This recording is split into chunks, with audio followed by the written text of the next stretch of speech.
Hello and welcome to News 9 Live. I'm Varghese Abraham. First up, we are looking at the war that's happening in Israel. Today is the 20th day of the Israel-Hamas war. Let us now look at some of the latest updates coming in from that war front. Gaza City encircled, says Israeli army. It has completely encircled the entire Gaza City. Hezbollah chief Nasrallah to give speech on war. We are expecting that speech to address the issue of the Hamas war. And Israel's army hits at Hezbollah in Lebanon with broad assault. Operation Broad Assault carried out to knock off Hezbollah activities. And there has been a second Israeli airstrike that hits a Gaza refugee camp. UNRWA sheltering about 690,000 people, despite most of their facilities overcrowding at the moment. Anthony Blinken is set to visit Israel. Top leadership of Israel to meet with Anthony Blinken and the United States to reiterate its support to Israel's cause in the war.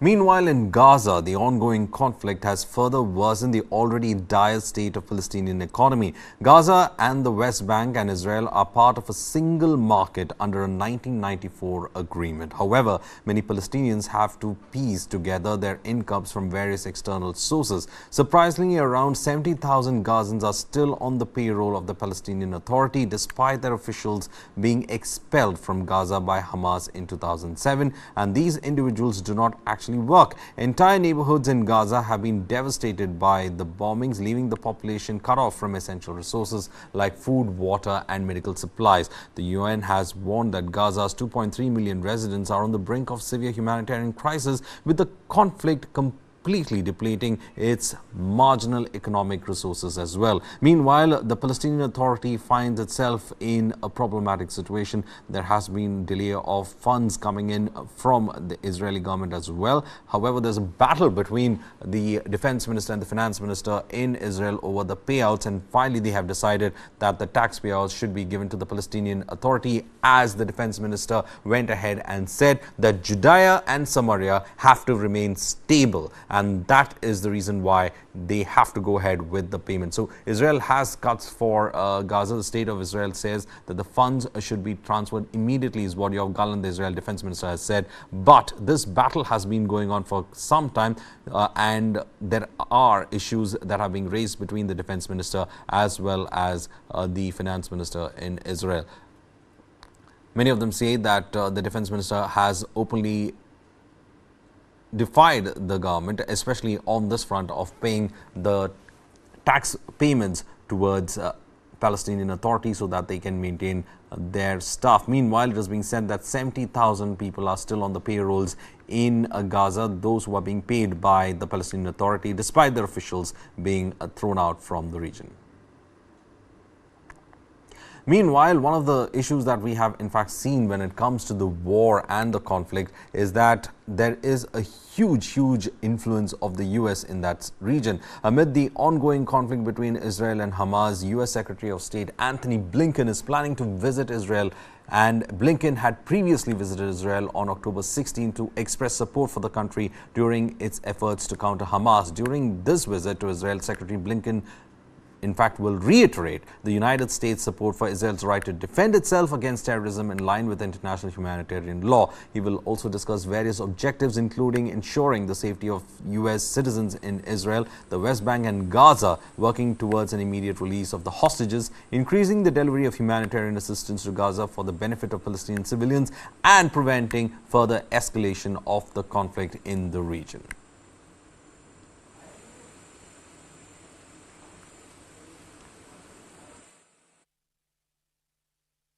As democracies, the United States, Israel, other democracies have a responsibility to do everything possible to protect civilians who may be caught in harm's way. And this, again, is a crossfire, quite literally, of Hamas's making. The fact that it cynically and monstrously, deliberately has people, men, women, and children, as human shields, puts its command posts, puts its leadership, puts its fighters, puts its weapons, puts its munitions underneath hospitals or even inside them, schools, mosques, makes this incredibly challenging. But we have to rise to that responsibility. And so we will be talking about concrete steps that can and should be taken to minimize harm to men, women, and children in Gaza. And this is something that the United States is committed to. I'm not going to get into the details here, but it's very much on the agenda. We got out today 74 American folks out that are dual citizens coming out. Anyway, thank you. Okay, thank you guys. Thank you. How long will pause is okay? Thank you guys, thank you. A couple of days directly with Prime Minister Sunak, I did, and then today in the 2 sessions, and a lot of ground was covered. There was a lot of appreciation by all for the role that the United States has played. We are going to continue to stand with Israel's right to defend itself. And let's be clear and never forget what happened on October 7th, where hundreds, thousands, 1,400 innocent people were killed, slaughtered, young people who were simply attending a concert. And so we are not going to create any conditions on the support that we are giving Israel to defend itself. I have seen, as you have, I'm sure, the images, the photographs of the loss of civilian life in Gaza, and it is heartbreaking. The injury and death to children. I have a friend who I talked with recently who has family in Gaza and has lost a number of the members of her family, innocent civilians. So let me start by saying that it is absolutely tragic when there is ever anywhere any loss of innocent life, of innocent civilians, of children. Meanwhile, a statement has been issued by the IDF. The statement says that Israeli forces have completed the encirclement of Gaza City and are fighting with full force. The Chief of Staff of the IDF, Lieutenant General Herzi Halevi, said that the troops are surrounding Gaza from all directions and deepening their ground offensive inside the city. The Israeli Prime Minister Benjamin Netanyahu also said that Israeli forces had pushed through the outskirts of Gaza City.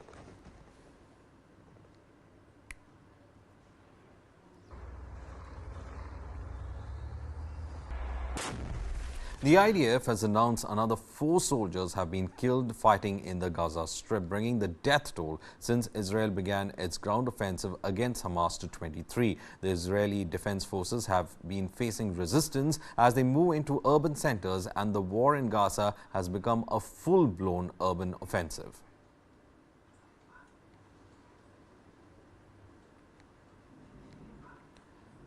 According to the Palestinian Health Ministry, 1 Palestinian was killed and 3 others were wounded during an Israeli raid in the West Bank city of Jenin. The incident happened after 18 months of rising tensions in the West Bank. Israeli forces intensified their actions since the October 7th attack, making numerous arrests and conducting regular raids, leading to the clashes. In the past 3 weeks alone, at least 121 Palestinians have lost their lives in the region.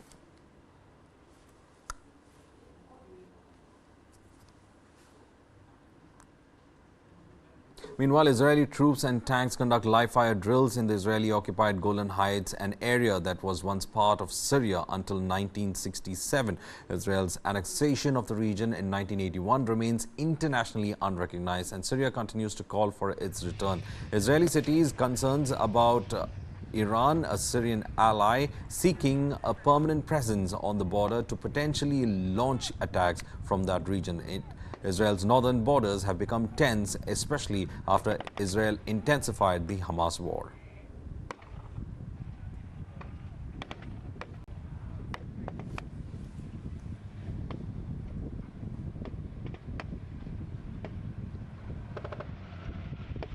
US President Joe Biden has expressed the need for a pause in the conflict between Israel and Hamas in Gaza after he was confronted by a protester calling for a ceasefire at a campaign fundraiser. He mentioned that a pause would allow time for the release of hostages held by Hamas since their attack on October 7th, which resulted in casualties and hostages. The White House clarified that when Joe Biden mentioned a pause, he was referring to the hostages held by Hamas since their attack on Israel on October 7. The White House has previously expressed support for humanitarian pause to facilitate deliveries to Gaza and the release of hostages.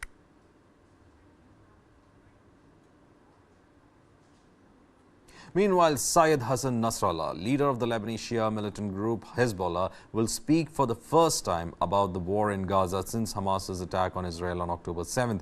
Hezbollah is a Hamas ally backed by Iran, and Nasrallah's address on Friday is likely to indicate the group's next moves as its fighters and the Israeli army are engaged in intense attacks on the Lebanese-Israeli border. So far, Hamas and Israel have been engaged in a contained battle for control, but Nasrallah's address is largely viewed to have the power to escalate the situation into a second war on Gaza's northern border. Hezbollah, just like Hamas, is considered a terrorist organization by most countries, including those in the West and in India too.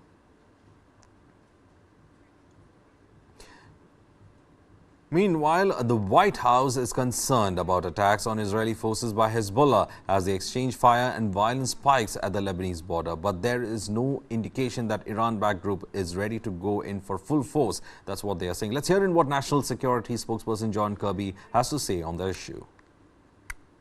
Let me get my cheaters out here. I think you all heard the president address this earlier today, but thanks to his leadership, obviously we're concerned about continued attacks on Israeli forces there in the north, as are the Israelis.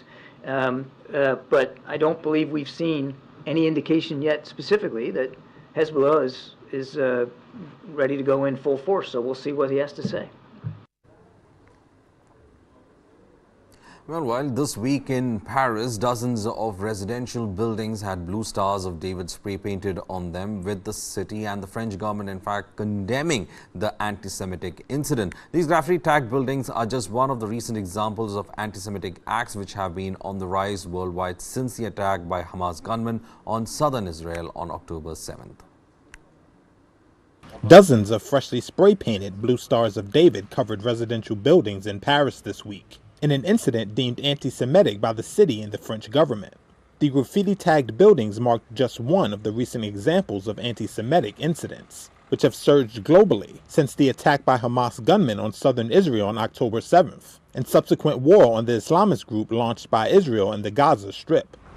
It's choquant, c'est inquiétant, parce que ça... It's shocking. It's worrying with the current context. I feel like they're marking the Jewish families of the neighborhood. Juifs du quartier, c'est dangereux. It's dangerous. It's unimaginable. Voilà, c'est inimaginable. In the United States, White House officials expressed alarm this week at reports of anti-Jewish incidents. We can't stand by and stand silent in the face of hate. Biden administration officials also met with American Jewish leaders to discuss ways to stem the rising tide of anti-Semitism at U.S. universities specifically. With my own eyes, I have witnessed Columbia students resort to base bigotry. I've seen them parrot foul anti-Semitic tropes. Yoni Kurtz, a Jewish student at Columbia University, called on the school's administration to support students facing anti-Semitism. Institutionally, I feel abandoned. The university's inaction has made us question whether Columbia University can actually maintain an environment where all students feel welcome and safe on campus.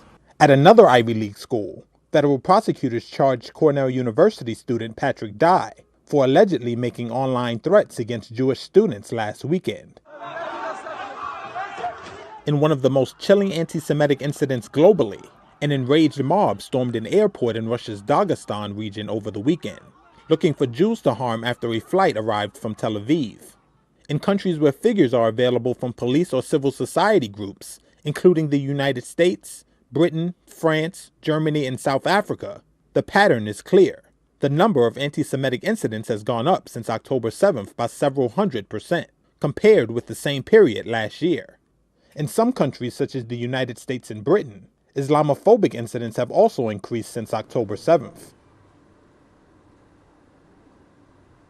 A second Israeli airstrike hit Gaza's Jabalia refugee camp following a prior strike that Palestinian health officials said killed approximately 50 people and injured around 150. Take a look. A second Israeli airstrike hit the Jabalia refugee camp in Gaza on Wednesday, a day after Palestinian health officials say a separate strike on the camp killed about 50 people and wounded 150 more. This video obtained by Reuters is said to show the immediate aftermath. It wasn't immediately clear how many casualties came in the second strike, but Hamas says that the incidents killed several of the hostages it took in the October 7th attacks on Israeli communities.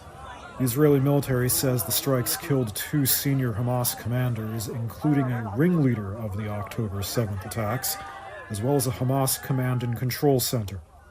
Israel accuses Hamas of hiding its weapons and infrastructure in civilian populations, such as tunnels, intentionally endangering civilians. Hamas accuses Israel of genocide. This eyewitness to Wednesday's airstrike says he was praying in a mosque when it happened, and it was a massacre. Meanwhile, Israel's military says one of its soldiers was killed Wednesday and 15 others Tuesday, its single largest loss since beginning its ground offensive. It says this video shows its forces moving through Gaza. The Gaza Health Ministry, which is run by Hamas, says more than 8,000 Palestinians have been killed in the war, including 3,000 children. Reuters cannot verify either side's figures.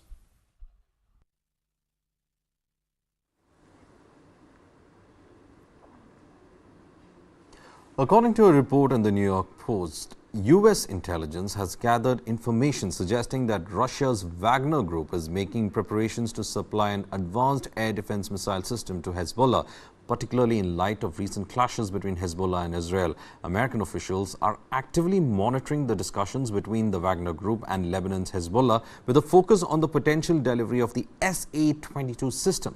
Now, the SA-22 system, also known as the Pantsir S-1, is a mobile anti-aircraft missile and artillery system from Russia, designed to defend against airstrikes. The SA-22 system, also known as the Pantsir S-1, is a Russian-made mobile surface-to-air missile and anti-aircraft artillery system that can be mounted on trucks. It has been used in the conflict between Russia and Ukraine and could potentially be deployed in the Middle East by Iran-backed militia groups to defend against Israeli airstrikes.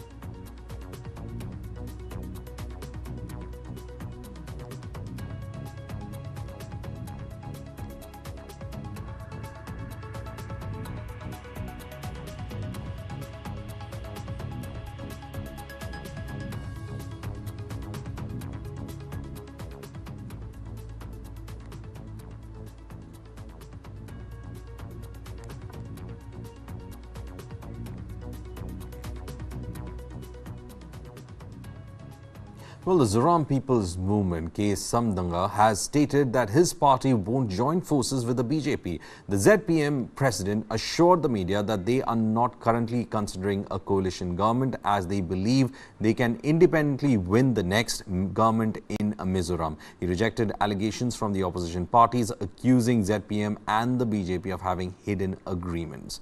Let's listen in.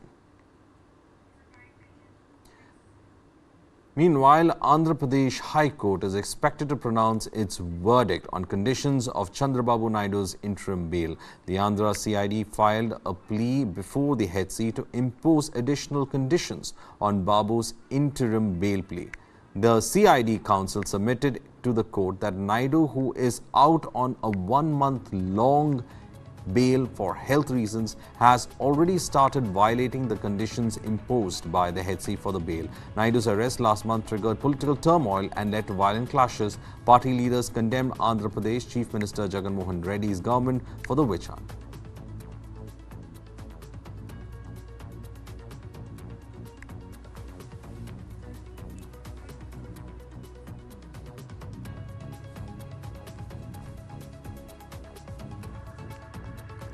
There are several bail conditions that are not being met, is the argument on the part of the CID. Chandrababu was already given a conditional bail, but additional conditions are being asked for by the CID in the court. Meanwhile, Bhutan's King Jigme Khesar Nagmayal Wangchuk has landed in India on an official visit. He has been welcomed by Assam Chief Minister Biswa Sarma. King Jigme Wangchuk on his official visit will also be meeting Prime Minister Narendra Modi, External Affairs Minister S. Jaishankar and senior officials of the Government of India. This visit takes place amidst ongoing discussions between Bhutan and China to resolve their boundary dispute. It is significant in the context of recent developments in Bhutan-China boundary talks closely monitored by India due to its security concerns in the Doklam region. The Indian Ministry of External Affairs announced the visit, emphasizing the strong friendship and cooperation between the two countries. The king will also travel to Maharashtra as well as other locations in that state after Assam. India-Bhutan ties are considered to be traditionally warm, close, and they have been strategic partners for a very long time. Bhutan is considered to be one of India's closest allies in South Asia. Bhutan was also India's top trading partner. India assists Bhutan in areas of power, infrastructure, as well as communications, and also provides financial aid for development of the landlocked country. It also collaborates in renewable energy and conservation as well as with regards to tourism. China, meanwhile, has been seeking to increase its influence in Bhutan of late.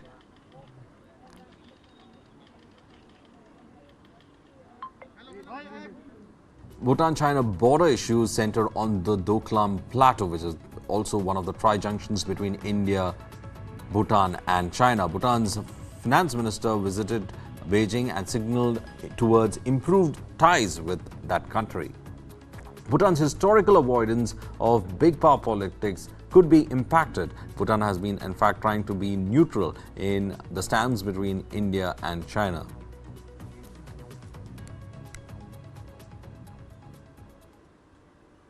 Well, the BJP, meanwhile, appears to have drawn inspiration from its approach in Uttar Pradesh as it prepares to leverage the OBC card to counter the ruling BRS and Congress in Telangana. BJP leader Bandi Sanjay Kumar is in an interview to a national daily emphasized the BJP's focus on promoting OBC leaders by fielding them in the assembly polls. He has contrasted it with stance of the ruling Bharatiya Rashtra Samiti party. Bandi Sanjay also pointed out that the Congress has not given tickets to OBC candidates and he sees this as an insult to the community. On the other hand, his candidature from Karimnagar reflects the BJP's commitment to OBC representation in Telangana politics.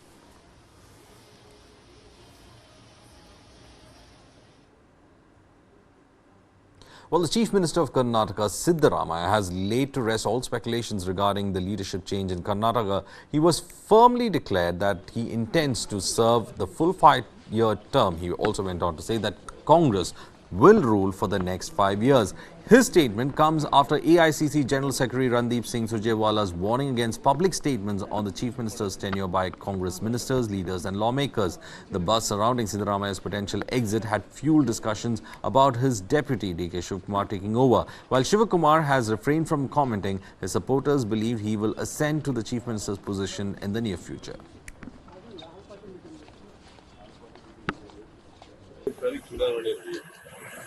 ನೂರ 36 ಜನ ಗೆಲ್ಲಿಸ್ಬಿಟ್ಟಿದ್ದಾರೆ. ನಾವು 5 ವರ್ಷ ಆಡಳಿತ ಮಾಡ್ತೀವಿ. ಕಾಂಗ್ರೆಸ್ ಪಕ್ಷ 5 ವರ್ಷ ಆಡಳಿತ ಮಾಡ್ತದೆ, ಮತ್ತೆ ಚುನಾವಣೆಗೆ ಹೋಗ್ತೀವಿ, ಮತ್ತೆ ಜನ ನಮ್ಗೆ ಆಶೀರ್ವಾದ ಮಾಡ್ತಾರೆ.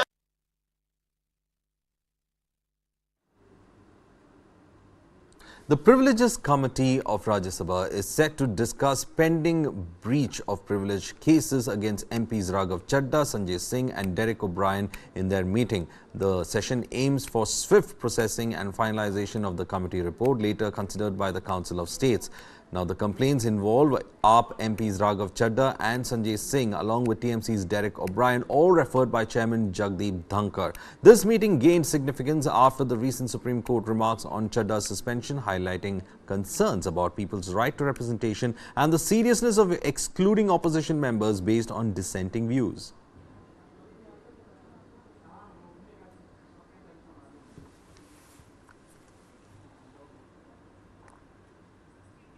Climate change is playing havoc with the world's systems, and pollution in Delhi is something that has in fact captured the headlines across the world.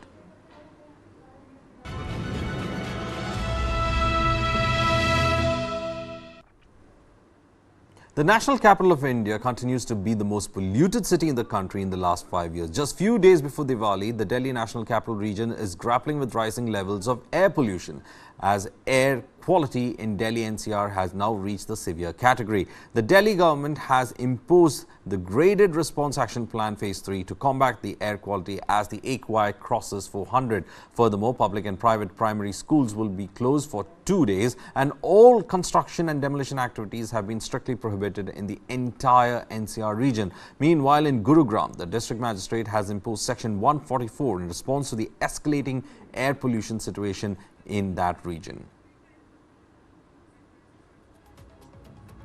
These are in fact a visual that show the kind of haze that the Delhi NCR region has been seeing from yesterday. There have been reports coming in that the haze is going to continue for the coming days. Meanwhile, AQI levels is something that has seen a major dip. The air quality index is saying that the capital's air quality is veering towards severe, or rather it's severe in many places. The AQI index has been reading from 400 above in some of the critical areas of the city. The haze has also made a visibility issue in the national capital region as well.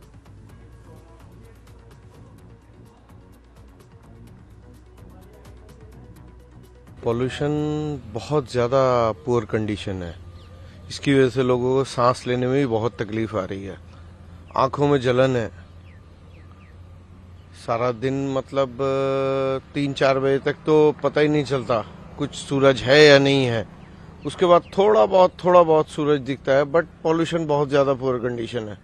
लोगों को सांस लेने में बहुत तकलीफ हो रही है। जिनको हार्ट की प्रॉब्लम है उनको बहुत ज़्यादा हुआ है। बहुत पॉल्यूशन है। ये पॉल्यूशन ही तो है। फोग अभी कहाँ स्टार्ट होगा? फोग तो जनवरी में आएगा, बट अभी जो है कंडीशन वो फोग की नहीं है। अब ये पॉल्यूशन है। पॉल्यूशन की वजह से दिख भी नहीं रहा कुछ भी और आंखों में जलन है। आज मैं सुबह रनिंग करने जॉगिंग करने के लिए आया था, लेकिन सुबह सुबह कुछ भी दिखाई नहीं दे रहा। इतना पोल्यूशन हो रखा है, दूर दूर तक 500 मीटर तक कुछ भी दिखाई नहीं दे रहा। जब रनिंग कर रहे हैं तो सांस पहले से कंपनी में ज़्यादा चढ़ रहे हैं। दिन में भी ऐसे ही लगता है, फिर शाम को 5 बजे इससे भी ज़्यादा बुरा हाल हो जाता है। पोल्यूशन बहुत ज़्यादा है। हमारे बुजुर्गों के लिए तो इतनी परेशानी है जिसका कोई ठिकाना नहीं है। नाक पे लगा रखा है, देख रखा है आपने। और कल मेरी आंखों से पानी जा रहा था, दर्द हो रहा था आंखों के अंदर। ये तो मंत्री महोदय को चाहिए कि कुछ करें इसके लिए। अब वो नहीं करते तो क्या कर सकते हैं, हमारे तो कोई बस में नहीं है। ये देखो सारा क्या हाल हुआ पड़ा हुआ है। ये पानी के छिड़काव से थोड़ा ही हो जाएगा, इसको करना पड़ेगा। गाड़ियां इतनी हैं दुनिया से ज़्यादा, क्यों नहीं कोई लीडर जाके आगे पार्लियामेंट में बोलता भाई गाड़ियों को कंट्रोल करो। एक एक घर में 4-4 गाड़ियाँ, ये कोई तरीका है क्या? पैसे को इस्तेमाल करो लेकिन ढंग से, बगैर ढंग नहीं। उस पैसे से दुनिया को परेशान करो, उससे क्या फ़ायदा आएगा? ऐसा तो कम से कम होना चाहिए।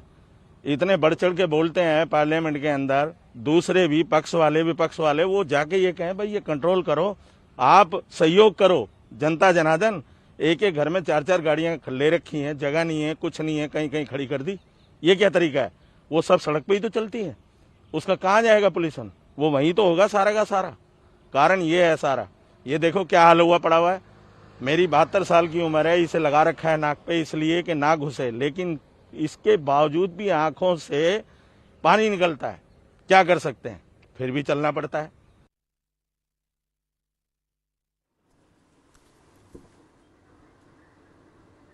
Well, coming up next is the harrowing story of 22-year-old Maria del Rosario Saravia, who has been anxiously waiting for news of her missing family members since the devastating Category 5 Hurricane Otis struck Acapulco. Now, the record-breaking storm has ripped apart homes and businesses and left nearly 900,000 residents of Acapulco in the darkness. Listen in.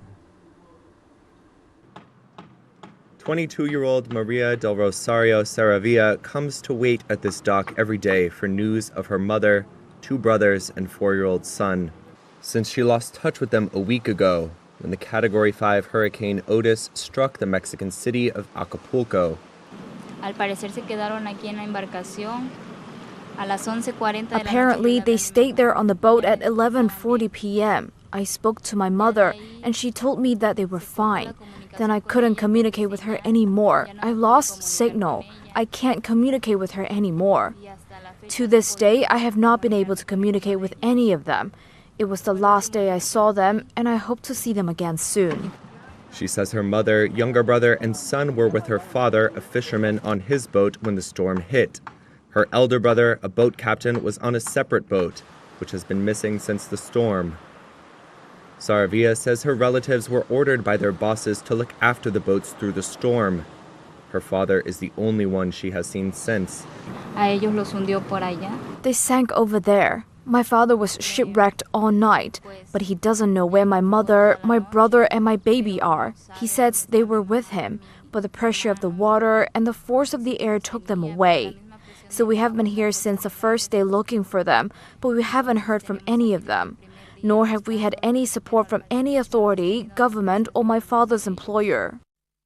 Authorities say Otis was the most powerful storm to ever strike Mexico's Pacific coast.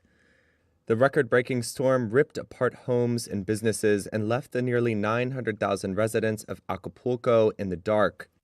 At least 50 people were killed in the storm, and there is fear more bodies were swept out to sea, with the search effort ongoing. Help, divers, please help, the sign reads.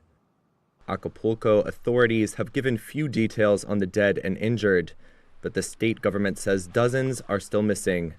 It's not clear if Saravia's family members are included in the tally. Mexico's government on Wednesday announced a $3.4 billion recovery plan for the battered city. But as many Acapulco residents begin to rebuild, Saravia says she will remain camped at the dock until she has answers. We'll be here until we found our relatives. I can't say tomorrow we won't come because we don't know when we will find them. We'll be here until we find them. Meanwhile, Britons have woken up to the full force of Storm Ciaran's chaos this morning, with commuters being told to work from home while hundreds of schools closed down as major incident is being declared. The Met Office said very strong winds could batter southern coastal areas of England, where gusts of 70 to 80 miles per hour were possible, with a few exposed locations to be hit by storms exceeding 85 miles per hour. A tornado warning has also been issued as weather bomb Storm Ciaran has grounded flights and forced schools to close across the British Isles and Channel Islands. The warning issued by the Tornado and Storm Research Organisation said that the highest risk of tornado would be seen across South Wales to London.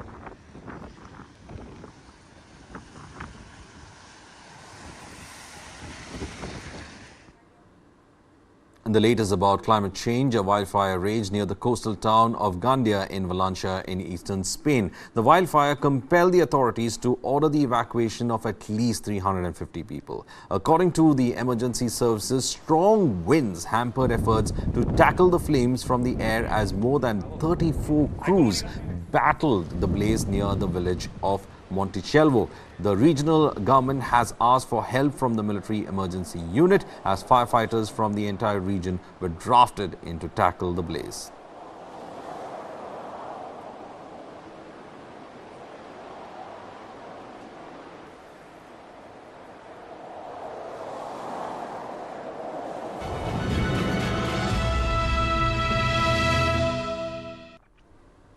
Well, in a dramatic turn of events, thousands of people flooded Pakistan's main northwestern border crossing as they desperately seek to cross into Afghanistan. This surge comes just a day after the government's deadline lapsed for undocumented foreigners to exit, potentially being expelled from the region. The situation continues to evolve rapidly at this critical border point, and we'll bring you the latest updates as the story unfolds.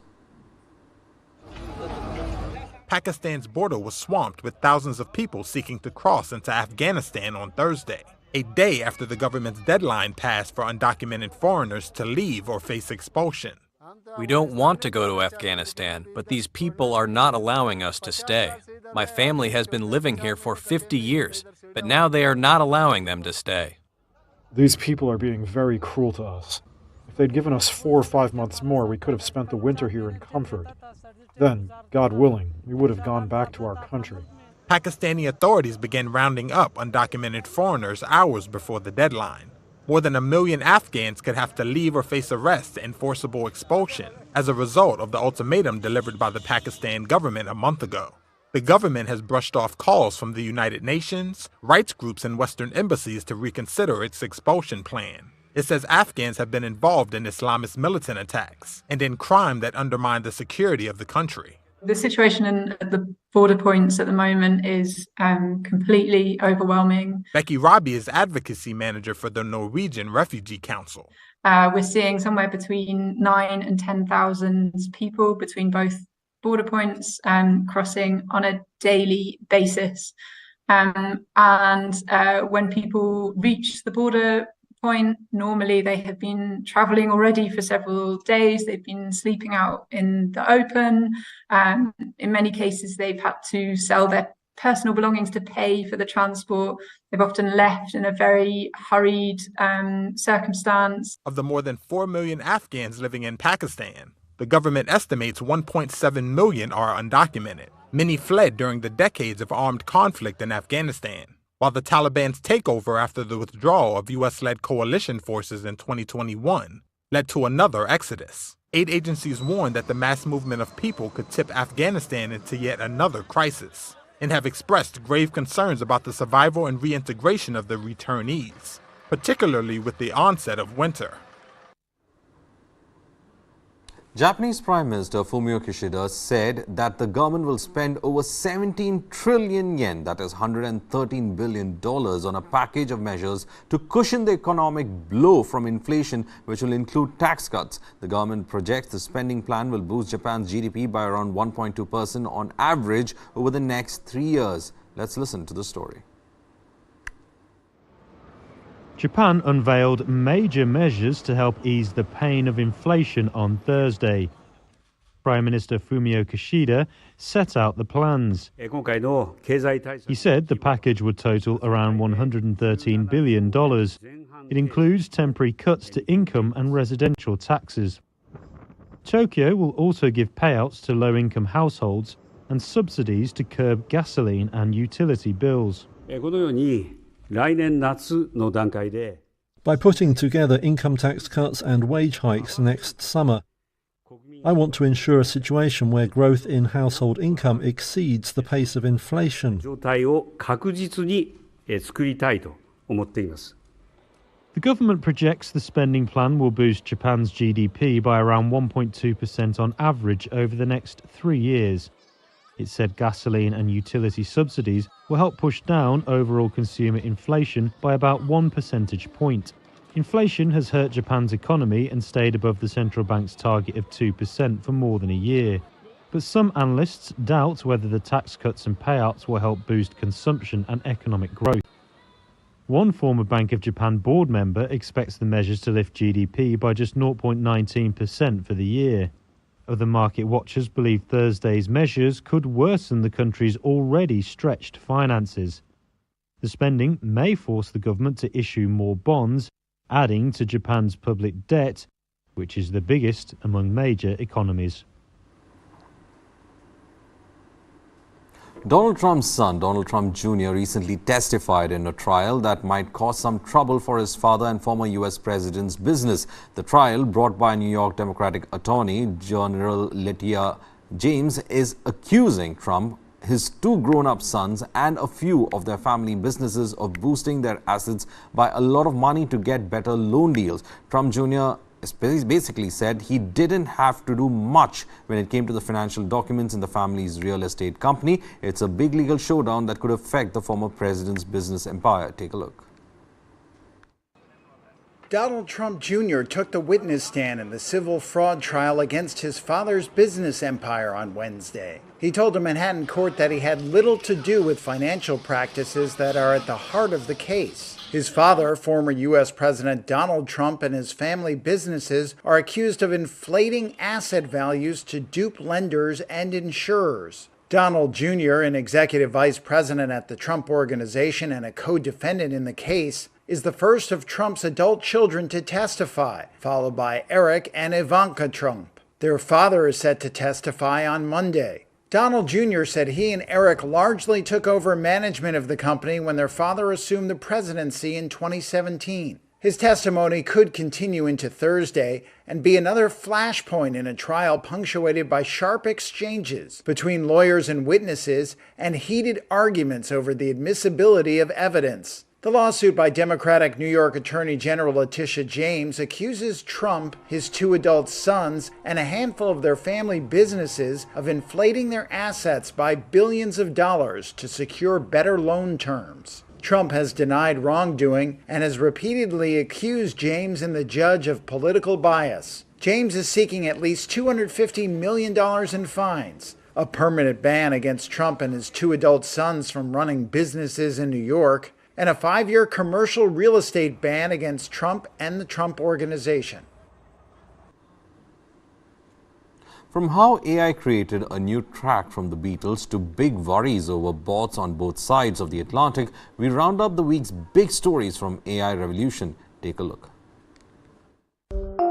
From why there's a new track from the Beatles to how Joe Biden wants to save the world from chatbots. This is Generation AI. AI is bringing the Beatles back together.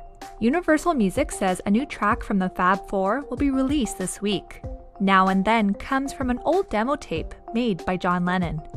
Before AI came along, it hadn't been possible to separate his vocals and piano well enough to finish the song.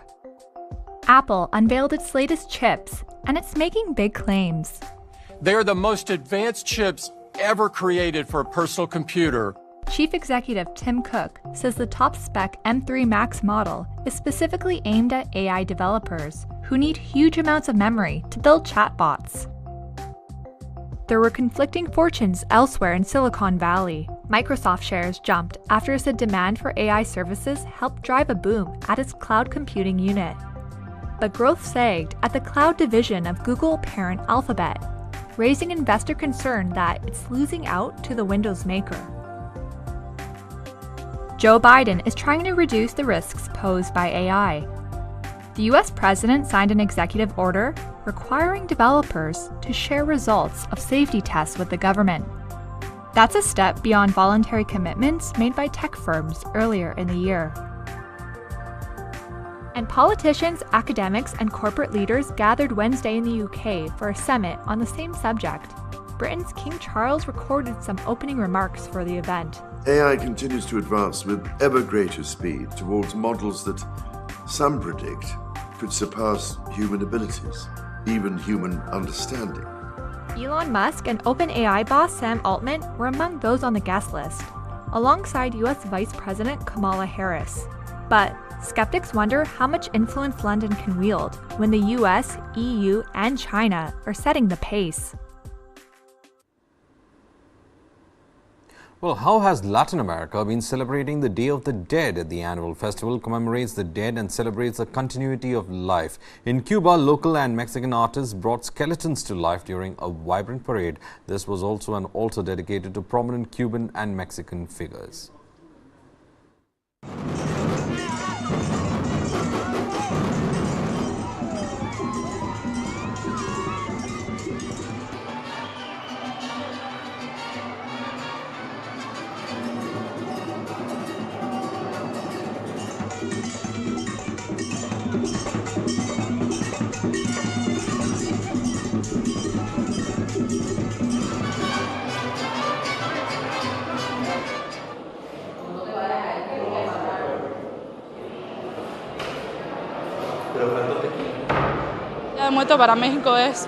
In Mexico, the Day of the Dead is a reminder of the people who the living have spent time with, who were part of their lives. It is important for Mexican culture and for Mexican families. I think that we Cubans relate to it through the African religions, because in a way they're related to death through gods that are with us.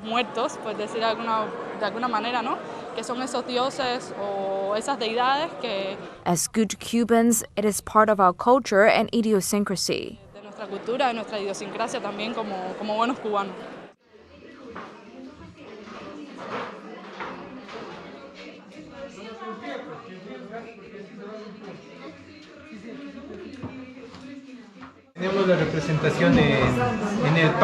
The bread of the Tantawawa represents the deceased, And in the offering, we put their bodies, which is the bread, hoping that the soul will recognize their body and try to come back to us and visit us.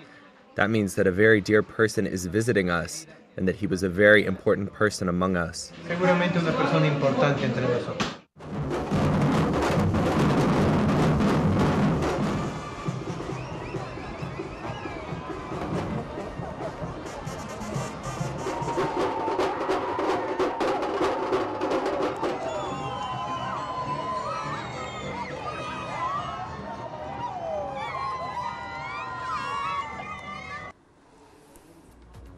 Well, the Day of the Dead celebrations. With that, it's a wrap on this edition of the Bulletin. Stay tuned to News 9 for further news updates.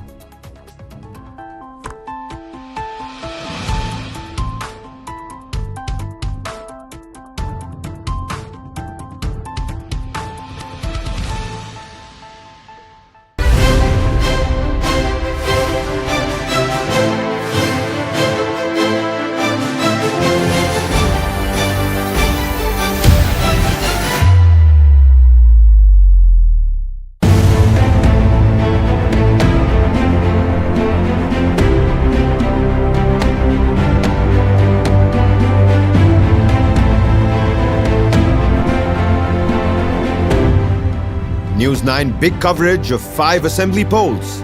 Mandate 2023.